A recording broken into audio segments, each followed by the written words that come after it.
ሰላም አለይኩም ወራህመቱላሂ ወበረካቱ። ውድና የተከበራችሁ የነጁ ዩቲዩብ ቻናል ተከታታይ ውድ ጓደኞቼ የተለመደውን የሶሃቦች ታሪክ የኡስማን ቢን አፋን ረዲየላሁ ዐንሁ የህይወት ታሪክ ይዤላችሁ ብቅ ብያለሁኝ። ለቻናሌ አዲስ የሆናችሁ ላይክ፣ ሼር፣ ሰብስክራይብ እንዲሁም የደወል ምልክት እየተጫናችሁ ቤተሰብ ሁኑ ኢንሻአላህ። ኡስማን ቢን አፋን ረዲየላሁ ዐንሁ ክፍል 1 የሁለት ብርሃኖች ባለቤት። ስማቸውና የዘር ሐረጋቸው ሙሉ ስማቸው ኡስማን ቢን አፋን ቢን አቢ አልአስ ቢን ኡመያ ቢን አብዱ ሸምስ ቢን አብዱ መናፍ ቢን ቁሰይ ይባላል። በስድስተኛው አያታቸው በኩል ከነቢዩ ሰለላሁ ዐለይሂ ወሰለም ጋር ይዛመዳሉ። ወላጅ አባታቸው አፋን ቢን አቢ አልአስ የሞቱት ነቢዩ ሰለላሁ ዐለይሂ ወሰለም ለነቢይነት ከመላካቸው በፊት ነበር። ወላጅ እናታቸው አርዋ ቢን ኩረይብ ቢን ረቢዓ ይባላሉ። ሰልመው በመዲና ከተማ ኑረው ለረሱል ሰለላሁ ዐለይሂ ወሰለም ቃል ኪዳን ገብተው የኖሩ እመቤት ናቸው። ከዚህ ዓለም በሞት የተለዩት በልጃቸው በኡስማን ዘመነ ኸሊፋ ጊዜ ነበር። ሴት አያታቸው ሲሆኑ የነቢዩ ሰለላሁ ዐለይሂ ወሰለም አክስት ናቸው። ተክለ ሰውነት ሰይድ ኡስማን ቢን አፋን ረጅም አጭርም ሳይሆኑ መካከለኛ ቁመት የነበራቸው ሰው ናቸው። ፀጉራቸው ጥቅጥቅ ያለ ነበር። ጢማቸውም የተንጀረገገ ነው። አፋቸው በጣም ያምራል። ፊታቸው ውብ ነው። ቆዳቸው ቀላ ያለ ሆኖ ለስላሳ ነው። ጣቶቻቸው ሞላ ያሉ፣ ክንዶቻቸው ረጅም፣ ሰውነታቸው በፀጉር የተሸፈነ ነበር። ስነ ምግባር ሰይድ ኡስማን ከቁረይሽ ታላላቅ ባለጸጋዎች ተርታ ባይመደብም በጣም ሀብታም ነበሩ። እንዲያም ሆኖ ግን ትሁትና በሁሉም ዘንድ ተወዳጅ ነበሩ። የአካባቢው እናቶች ልጆቻቸውን ሲያሞግሱ ቁረይሽ ኡስማንን እንደምትወደው አንተንም እወድሃለሁ እስከ ማለት ደርሰው ነበር። ኡስማን ስነ ምግባራቸው በጣም ምርጥ ስለነበር በቁረይሾች ዘንድ በጣም ተወዳጅ ነበሩ። ባለ ሁለት ብርሃን የሰይድ ኡስማን የመጀመሪያ ሚስት የነቢዩ ሰለላሁ ዐለይሂ ወሰለም ልዩ የሆነችው ሩቅያ ናት። እርሷ በሞት ስትለያቸው እህቷን ኡሙ ኩልሱምን አግብተዋል። በእርግጥ እነዚህ ሁለት የነቢዩ ሰለላሁ ዐለይሂ ወሰለም ሴት ልጆች ቀደም ሲል ለአቡ ለሀብ ልጆች ታጭተው ነበር። ነቢዩ ሰለላሁ ዐለይሂ ወሰለም ለነቢይነት ማዕረግ ከበቁ በኋላ ግን አቡ ለሀብ ከዳዕዋው በተቃራኒ በመሰለፍ ልጆቹ እነዚህን ሁለት ሴቶች የማግባት ሀሳቡን እንዲሰርዙ አዟል። ኡስማን ሩቅያን ያገቧት ወደ መዲና ስደት ከመደረጉ 2 ዓመታት ቀደም ብሎ ነው። አብዱላህ የሚባል ልጅም ወልዳላቸዋለች። ሩቅያ ከዚህ ዓለም በሞት የተለየችው ሙስሊሞች በበድር ጦርነት ድል ባደረጉበት ዕለት ነበር። ከዚህ በኋላም እህቷን ኡሙ ኩልሱምን አግብተዋል። እርሷም እንደዚሁ በ9ኛው ዓመተ ሂጅራ በሞት ተለይታቸዋለች። ኡስማን ቢን አፋን የሁለት ብርሃን ባለቤት ተብለው የተጠሩት ሁለት ብርሃኖቹን በየተራ በማግባታቸው ነው። በአረበኛ ኑረይን ይባላሉ። በእርግጥም ሁለቱ የነቢዩ ሰለላሁ ዐለይሂ ወሰለም ሴት ልጆች ብርሃን ነበሩ። አረቦች እንደ ኡስማንና ሩቅያ የሚዋደዱ ባልና ሚስት አይተው አያውቁም ተብሎ ይነገራል። ኡሙ ኩልሱምም በሞት ከተለየቻቸው በኋላ በሳኺጣ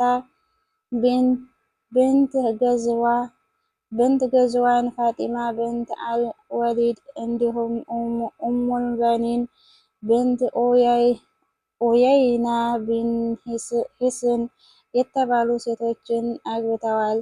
ሌላዋ ሚስታቸው ደግሞ ናኢላ ቢን ፈራቂሳ ትባላለች። ክርስቲያን ነበረች። ከኡስማን ጋር ከመጋባቷ በፊት ግን ሰልማለች። ልጆቻቸው የሚከተሉት ናቸው።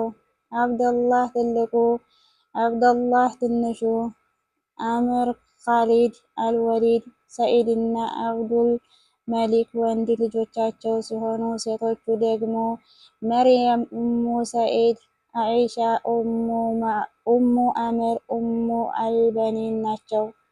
የኡስማን ቢን አፋን ዋና ዋና የህይወት ክስተቶች ሰይድ ኡስማን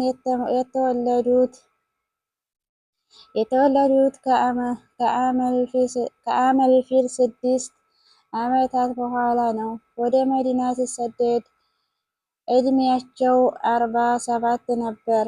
በኸሊፋነት ዙፋን ላይ ሲቀመጡ ደግሞ የ70 ዓመት አዛውንት ነበሩ። 12 ዓመታት ኸሊፋ ሆነው አገልግለዋል። ይህን ዓለም ሲሰናበቱ የ82 ዓመት የዕድሜ ባለጸጋ ነበሩ። ሰማዕት ሆነው ነው የሞቱት። የተሰዉትም በወርሃ ዙል ሂጃ 18 በ35ኛው ዓመተ ሂጅራ ነው። የኡስማን መስለም ሰይድ ኡስማን በስራ የተወጠሩ ነጋዴ ነበሩ። ነቢዩ ሰለላሁ ዐለይሂ ወሰለም በነቢይነት ማዕረግ እንደበቁ ኡስማን ሕልም ያያሉ። አንድ ከሩቅ ሆኖ የሚጣራ ድምፅ እናንተ እንቅልፋሞች ነቃ በሉ፣ ይህ ሙሐመድ ከመካ ወጥቷል እያለ ይጣራል።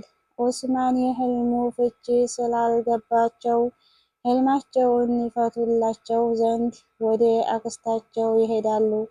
በወቅቱ አክስታቸው የሰለመች ቢሆንም እስልምናዋን ግን ደብቃ ነበር። ያዩትን ሕልም ነገሯት። ሙሐመድ ቢን አብደላህ ከአላህ ዘንድ መልእክተኛ ሆነው ተልከዋል።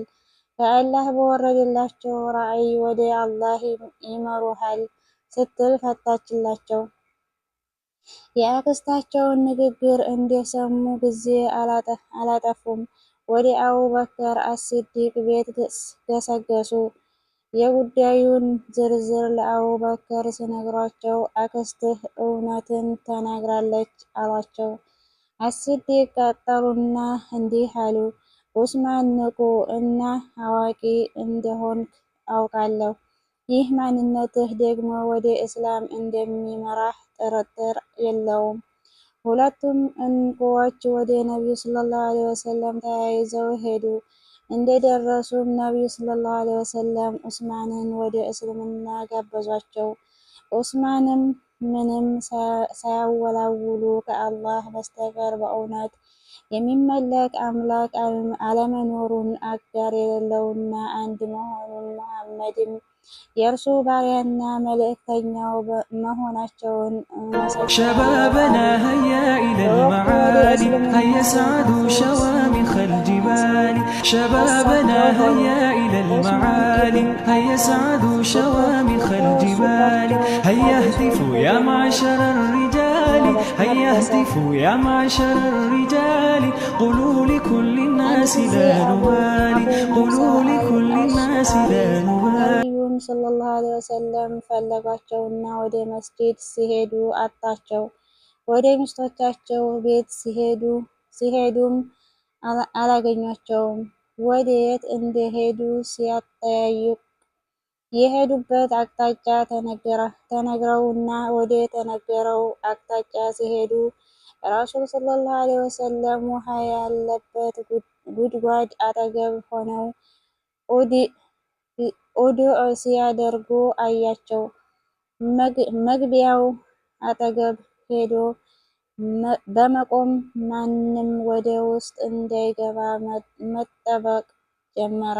መጠበቅ ጀመረ። ትንሽ